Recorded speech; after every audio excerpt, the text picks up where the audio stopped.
नमस्कार मित्रों। बिहार में किसकी सरकार बनेगी, एनडीए की या महागठबंधन की? इसके एग्ज़िट पोल आज तारीख 12 नवंबर 2025 को शाम को 5 बजे से आने शुरू हो गए हैं। हालांकि मैंने ये एग्ज़िट पोल देखा नहीं है, लेकिन मैं इस बिहार इलेक्शंस के रिज़ल्ट और ये जिसे कहते हैं कि ज्योतिष को एक साथ जोड़ने की कोशिश करता हूँ। नमस्कार मित्रों, मैं हूँ ओमकार एस्ट्रोलॉजी से दीपक आचार्य, जो ज़्यादातर फाइनेंशियल मार्केट के ऊपर मैं प्रेडिक्शन करना प्रेफर करता हूँ। लेकिन जब जब कोई बड़े इवेंट होते हैं तो उस इवेंट की फाइनेंशियल मार्केट यानी कि शेयर मार्केट के ऊपर हमें जो है वो काफ़ी हद तक इफ़ेक्ट देखने को मिलती है। ठीक ऐसा ही एक इवेंट 14 नवंबर को 2025 को होने जा रहा है, जो बिहार इलेक्शंस का जो आउटकम्स होगा, रिजल्ट्स डिक्लेयर होगा। अब उस रिजल्ट्स का क्या होगा क्या नहीं, उसको अगर मैं एस्ट्रोलॉजी पॉइंट ऑफ व्यू से देखूं तो ग्रहों, नक्षत्र और नवमास की परिस्थिति, ये सब सिचुएशन को अगर मैं देखूं तो फाइनेंशियल मार्केट के हिसाब से अगर मैं देखूं तो निफ्टी में 9:15 पे मैं काफ़ी हद तक बड़ी गैप डाउन ओपनिंग की में जो है वो यहाँ पे मुझे इस तरह से लग रहा है। अगर इस फाइनेंशियल एस्ट्रोलॉजी को अगर आप हम बिहार इलेक्शन के साथ जोड़ें तो वो क्लियर इंडिकेट करता है कि इलेक्शंस में जो हम सोच रहे थे कि एनडीए की सरकार को जो है वो एक तरफा जीत मिलेगी, नक्षत्रों और ग्रहों की जो कॉम्बिनेशन है और जो दशा अंतर्दशा और हम जो प्रश्न कुंडली बनाते हैं, तो उस दिन की अगर मैं आज 12 तारीख है, मैं 14 तारीख की अगर मैं प्रश्न कुंडली बनाता हूँ तो मुझे उसमें लग रहा है कि एक तरफा रिजल्ट आने की जो है वो गुंजाइश काफ़ी हद तक कम है और उसकी सीधी इफेक्ट जो है वो शेयर मार्केट यानी कि निफ्टी के ऊपर देखने को मिल सकती है, ऐसी मेरी जो है वो धारणा है। आप एक तरफ देखें तो गुरु वक्री है, शनि वक्री है और बुध भी वक्री है।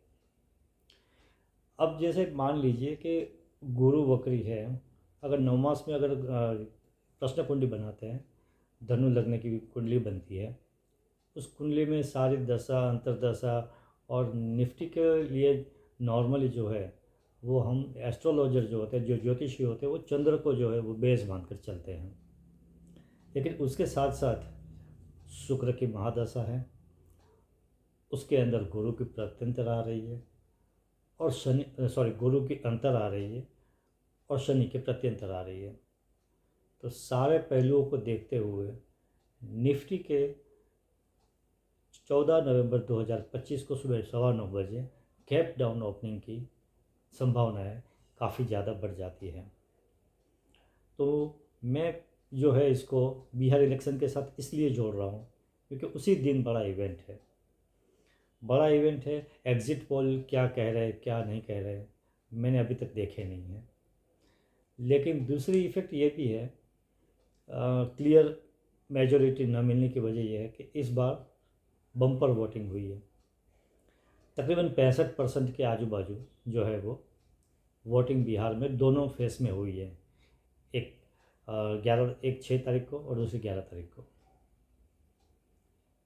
जब जब बम्पर वोटिंग होती है तो उसमें अनएक्सपेक्टेड रिजल्ट की जो है वो संभावनाएं काफ़ी हद तक बढ़ जाती है।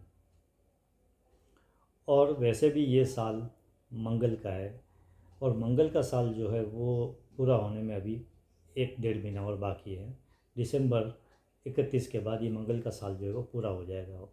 और मंगल के साल में आपने देखा होगा कि काफ़ी सारी पॉलिटिकल कहिए, जियोलॉजिकल कहिए, काफ़ी हद तक बहुत बड़ी उथल पुथल हुई है। तो इसकी इफ़ेक्ट भी हमें देखने को मिल सकती है। ठीक 9:15 चंद्र की जो है वो होरा चल रही है। अब चंद्र की होरा, शुक्र जो है वो अपनी ही राशि में बैठे हैं सूर्य के साथ। अब सूर्य के साथ बैठे हैं तो जाहिर सी बात है कि शुक्र जो है वो धनु राशि के लिए जो है वो इतने योगकारी ग्रह नहीं कहलाते हैं। अब योगकारी ग्रह नहीं कहलाते, उसके साथ सूर्य जो है वो सत्ता के कारक है। और शुक्र जो है धनु राशि में जैसे कहते हैं कि लाभ स्थान में बैठे हुए हैं, अपनी ही राशि में लाभ स्थान में सूर्य के साथ। लेकिन सूर्य के साथ बैठने से जो है वो शुक्र जो है वो अस्त हो जाते हैं। अस्त हो जाने की वजह से जो है उसकी जो लाभ देने की जो क्षमता होती है वो काफ़ी हद तक कम हो जाती है।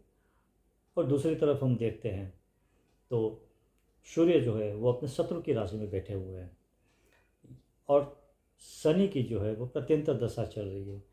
तो अगर ओवरऑल सब चीज़ें देखी जाए तो ये रिज़ल्ट के फेवर में, एनडीए के फेवर में क्लियर मेजॉरिटी जिसे कहते हैं वो आने की संभावना है। मुझे यहाँ पर पर्सनल लेवल पर मुझे कम दिख रही है। तो दोस्तों देखते हैं कि आने वाले 14 तारीख को क्या होती है।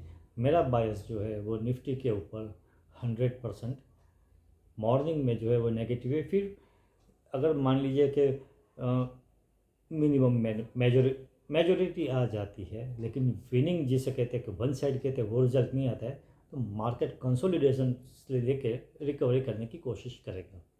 लेकिन मेरे पॉइंट ऑफ व्यू से एक बात तय है कि एनडीए की सरकार को जो है वो क्लियर मेजॉरिटी मिलने के chances planetary point of view से काफ़ी हद तक कम मिलने की संभावनाएं हैं। नमस्कार, धन्यवाद आप सबका फिर से एक बार। ऐसे ही मुझे जो मेरे वीडियोस एस्ट्रोलॉजी के ऊपर देखने के लिए आप मुझे सब्सक्राइब करिए और जो है वो मैं वीडियो लाते रहूँगा। धन्यवाद।